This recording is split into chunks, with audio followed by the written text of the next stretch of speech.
이제 우리는 어떻게 프로그램을 만들면 하나의 우주가 만들어지는지는 알게 된 거예요.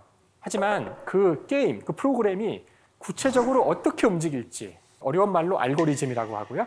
게임으로 얘기하자면 매뉴얼이죠. 어떤 규칙에 따라 또는 어떤 매뉴얼에 따라 움직이는가 하는 이제 문제가 남아 있어요. 즉, 어떤 물체가 일정한 속도, 즉 등속 운동이라고 하는데요. 등속 운동을 할 때에는 원인이 필요 없다는 것을 알게 됩니다. 사실 이것을 좀 더 쉽게 표현하자면 등속으로 움직이는 그 운동은 그 자체로 자연스럽다는 말이에요. 이건 대단히 사실 이상한 문장입니다. 왜냐하면 제가 예를 들어서 지갑이 여기 있잖아요. 제가 이 지갑을 등속으로 움직여 보면 이렇게 등속으로 움직이면 멈추죠. 일단 멈추면 더 이상 움직이지 않아요. 그러니까 멈춰 있는 게 자연스러운 겁니다. 자, 그런데 등속으로 움직이는 것이 자연스럽다는 이 말을 한 사람은 바로 갈릴레오, 여러분이 아는 몇 안 되는 과학자 중에 한 사람인데요. 갈릴레오는 도대체 왜 등속 운동이 자연스럽다고 생각했을까요? 여기서 중요한 것은 이제 과학의 역사에서 아주 중요한 국면인데요. 어떤 우주의 본질, 우주만이 아니라 여러분이 어떤 중요한 문제의 핵심을 알고 싶을 때에는 쓸데없는 것들을 먼저 없애야 한다는 거예요. 쓸데없는 것. 자, 제가 우주에서 가장 자연스러운 운동이 뭔지를 알고 싶은데 여기 지금 쓸데없는 게 너무 많아요. 일단 이 스튜디오 쓸데없잖아요. 이게 왜 필요하죠? 다 드러내야죠. 사실 좀 더 스케일이 크게 얘기하자면 지금 지구가 쓸데없어요. 지구 정도는 없애버려야죠. 지금 우주에서 가장 자연스러운 운동 얘기하는데 지구 아니면 태양계 정도는 싹 밀어버리고 빈 공간이 남았죠? 그 빈 공간에서 이거를 살짝 밀어보면 어떻게 움직일까? 그때 이 물체는 등속으로 움직일 겁니다. 그래서 우주 공간에서 저렇게 움직이기 시작한 우주인은 결코 멈출 수 없어요. 무슨 짓을 해도 멈출 수가 없어요. 멈출 수 있는 방법은 오로지 그 자신의 몸의 일부를 잘라서 던지는 수밖에 없어요. 점이 하나기 때문에 지금 그렇거든요. 점을 두 개로 만드는 것이 유일한 방법인데요. 그래서 우리가 우주에서 가장 자연스러운 운동의 본질을 보지 못한 것은 이 다른 쓸데없는 것들, 이제 어려운 말로 마찰력이라고 하는데요. 이런 것 때문에 그렇다. 이제 이로써 이제 물리학의 가장 중요한 법칙이 나온 겁니다. 등속으로 움직이는 것은 자연스러운 운동이다. 자, 이제 이 한 문장을 물리학 법칙으로 바꾸기 위해서는 또 한 사람의 이제 천재가 필요한데 바로 이분이죠. 이분이 누군지 아시죠? 이제 사과가 먹고 싶어지는. 네, 사과 1화의 주인공인 뉴턴이죠. 아셨죠? 아, 이름이 너무 유명한 분이라. 아, 그렇죠. 이름이 아주 유명한 분이죠. 뉴턴인데요. 사실 뉴턴에 얽힌 일화들이 굉장히 많이 있는데 아마 그 가운데 요즘에 우리의 상황과 좀 일맥상통하는 일화가 하나 있어서 뉴턴이 살았던 시대에는 이제 주기적으로 팬데믹이 있었어요. 지금도 저희가 많이 고통받고 있었지만 이때는 이제 패스트였죠. 패스트가 유럽을 몇 차례 휩습니다. 그래서 많은 사람들이 패스트 때문에 죽어나가는데요. 사실 이 그림은 이제 1500년대 말에 그려진 브리겔이 그렸던 유명한 그림이에요. 죽음의 승리라는 그림이죠. 그러니까 얼마나 당시 사람들이 이 패스트로 많이 사람이 죽었는지를 알 수 있을 텐데요. 더구나 이때는 그 원인도 몰랐거든요. 세균이 뭔지 몰랐기 때문에 정말 무차별적으로 사람들이 죽어나가서 다 죽어서 이 병이 해결되는 그런 식으로 해결됐습니다.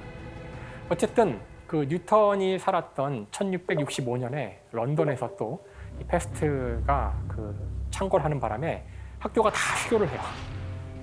당시 캠브리지 대학을 다니고 있었던 뉴턴이 집으로 돌아가죠.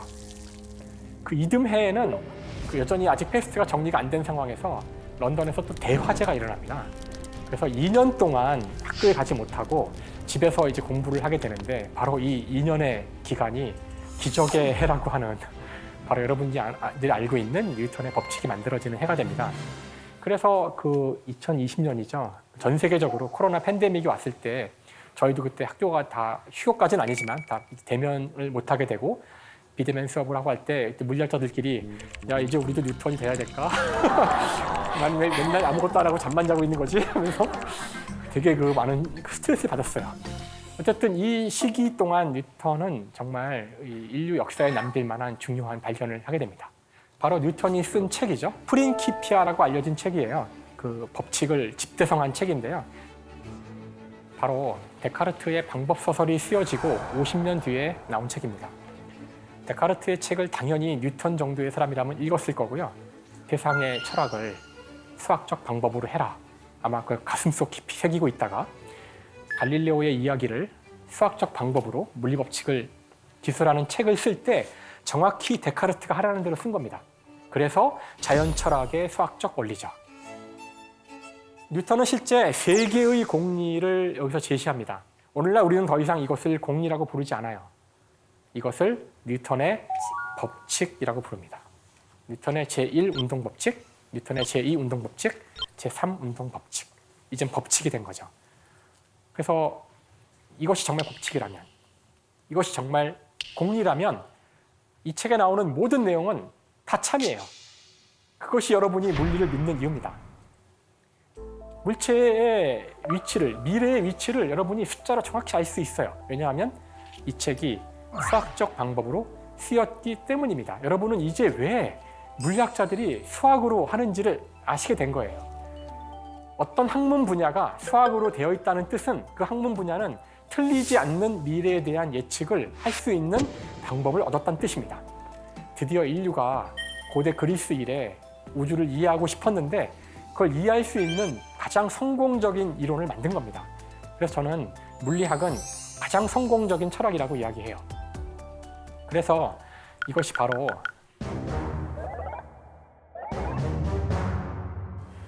왜 좋아하시죠? 그래서 뉴턴의 법칙을 저희가 F는 ma라고 해서 쓰는데요. 이건 사실 제2법칙이에요. 제2공리입니다. 첫 번째 법칙이 뭘까요? 첫 번째 법칙은 등속으로 움직이는 것이 자연스럽다입니다. 따라서 등속이 아니면 어쩔 거냐? 그렇죠? 등속이 아니면에 대한 답이 바로 이 식이에요. 그래서 이 식은 사실 4개의 문자로 되어 있습니다. F = ma죠. 그러니까 하나하나가 다 중요한 것인데 대단히 단순하지만 이것이 바로 우주를 하나의 게임이라고 했을 때 이 우주라는 게임에서 움직이는 모든 물체를 기술하는 매뉴얼이에요. 놀랍게도 우주를 기술하는 매뉴얼은 한 권짜리 책이 아닙니다. 한 줄의 시이에요. 정말 아름다운 시이죠. 전 이거를 우주의 시라고 불러요. 이 한 줄이 우주 전체랑 같아요. 이 식을 한번 음미해 볼 텐데요. 이 식에서 가장 중요한 건 A예요. A는 그 acceleration, 그러니까 가속이란 뜻인데요. 가속도. 속도가 변화하는 정도를 말합니다. 여러분이 지금 여기 왜 가속도가 왔는지를 이제 감을 약간 잡으실 수 있어요. 왜냐하면 속도가 변하지 않는 건 그 자체가 자연스러워요. 자연스럽다는 뜻은 설명할 필요 없다는 뜻입니다. 무언가 일정한 속도로 움직이면 아유 자연스럽네 하시면 돼요. 그러니까 너무 자연스러워. 하지만 속도가 일정하지 않으면 뭔가 잘못된 거예요. 그러면 이유가 있어야 되죠. 그 이유가 바로 힘입니다. 속도가 변하면 반드시 이유가 있어야 돼요. 즉 갈릴레오가 이야기한 일정한 속도로 움직이는 것은 자연스럽다. 일정하지 않으면 어쩔 거야. 어떻게 되냐면 힘이 있어야 돼. 또는 그걸 힘이라고 부르자 하는 거죠. 자, 그러면 사실 남은 시간 동안은 제가 이 F는 ma를 자꾸 여러 가지 형태로 음미해 보면서 진행하려고 하는데요. 우선 여기서 이야기를 안 할 수 없는 사람은 바로 갈릴레오일 거예요. 이 법칙을 만드는 데 가장 중요한 기여를 했고 법칙을 찾았지만 식으로 쓰지 못했거든요. 식으로 쓴 사람은 뉴턴이죠. 수학을 만든 사람은. 갈릴레오가 했다는 유명한 실험이죠. 바로 피사의 사탑에서 두 개의 물체를 떨어뜨렸을 때 두 물체가 이제 동시에 떨어진다.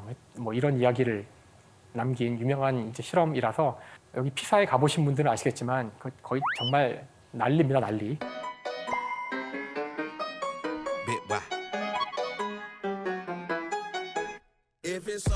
저 사탑을 뒤에 놓고 사진을 찍기 위해서 멀리서 이렇게 하면은 다 나오잖아요. 뭐 이런 사람도 있고, 뭐 이런 사람도 있고, 온갖 그 연출이 일어나는 그런 곳인데요. 이 실험을 한 것은 뭐 기록에 남아 있는데 이걸 해가지고서 뭐 정말 결과를 얻었는지는 확실하진 않아요. 직접 해보시면 동시에 떨어뜨리기가 어렵거든요. 이게. 자, 하나, 둘. 아, 똑같이 안 됐어. 될 때까지. 자, 그런데 이 실험의 핵심이 무엇이냐면은 무거운 공과 가벼운 공이 있는데 이걸 동시에 떨어뜨리면 상식적으로 생각했을 때 무거운 게 먼저 떨어질 것 같잖아요. 그렇죠? 근데 이 실험을 해보면 동시에 떨어진다는 걸 주장하는 겁니다. 그 실제 갈릴레오가 이 실험을 해서 동시에 떨어지네 하고서 그런 주장을 했던 건 아니에요. 갈릴레오는 언제나 몸을 쓰지 않고 머리로만 많은 걸 해결한 사람이거든요. 그래서 이런 논증을 합니다. 실제 갈릴레오가 쓴 책을 보면 대단히 재미가 있는데요. 만약에 두 개의 물체가 있는데 한 녀석이 다른 녀석보다 2배 무거워요. 그럼 속도는 2배가 빨라야 되겠죠? 그래야지만 3배 무거운 건 3배 빠를 거고 4배 무거운 건 4배가 빠를 거기 때문에 차례차례 그렇게 돼야 다 서로서로 빠를 수가 있죠. 무거운 것들이. 자, 그러면 여기 똑같은 무게를 가진 두 물체가 있었어요. 이 둘을 실로 연결을 합니다. 그러면 떨어지는 물체의 속도는 2배가 될까요? 2배로 떨어지고 있었어요. 실을 탁 끊으면 갑자기 속도가 반으로 탁 주나요? 떨어지다가? 이상하지 않으세요? 실제 당시에 갈릴레오의 주장을 듣고 당시 많은 과학자들은 이거 받아들이지 않았기 때문에, 왜냐하면 아리스토텔레스가 한 얘기거든요. 무거운 물체가 먼저 떨어진다는 것은. 그래서 지금으로 치면 100분 토론을 합니다. 피렌체의 대공이 학자들 다 모여봐. 그래서 내 앞에서 한번 논쟁을 벌여봐. 그래서 몇 시간 동안 거기서 갈릴레오가 막 얘기해서 결국은 다 이기죠. 이것 봐. 2개의 물체는 무게가 달라도 똑같이 떨어져. 자, 제가 이 이야기를 한 이유는 F는 ma를 쓰면은 여기 나오는 4개의 식이 보이시죠? 이걸로 설명할 수 있어요. 자, 우선 F는 ma는 저희가 알고 있는 식이죠? F는 mg는 중력입니다. 지구상의 중력은 그 물체의 질량 곱하기 어떤 상수, g로 주어져요. 자, 따라서 지구상에서 떨어지는 물체는 F는 ma에다가 F에다가 저 중력 mg를 넣어주면 돼요. 그런데 등식의 양쪽에 똑같이 m이 있으니까 이럴 때 m은 지울 수가 있거든요. 그럼 최종적으로 남는 건 지구상에서 움직이는 모든 물체의 가속도는 똑같이 숫자 g로 주어진다는 거죠. G가 그래비티인가요? 네, 맞습니다. 예, 그래비티 상수죠. 즉, 뭐 어떤 분한테는 쉽지 않은 논증일 수도 있겠지만 식을 4개를 쓰는 순간 제가 지금 뭘 증명한 거냐면은 지구상에서 떨어지는 모든 물체는 똑같은 가속도로 떨어져야만 된다는 것을 증명한 겁니다. 갈릴레오가 몇 시간 동안 이야기하고 책을 쓰고 당대의 수많은 과학자들과 100분 토론을 해도 잘 안 됐던 이야기를 4줄의 수식으로 보일 수 있는 것이 F는 ma의 힘이죠. 이것이 수학의 힘이에요. 그래서 여러분이 수학을 싫어하지만 수학을 배우는 겁니다. 수학은 힘이 세요.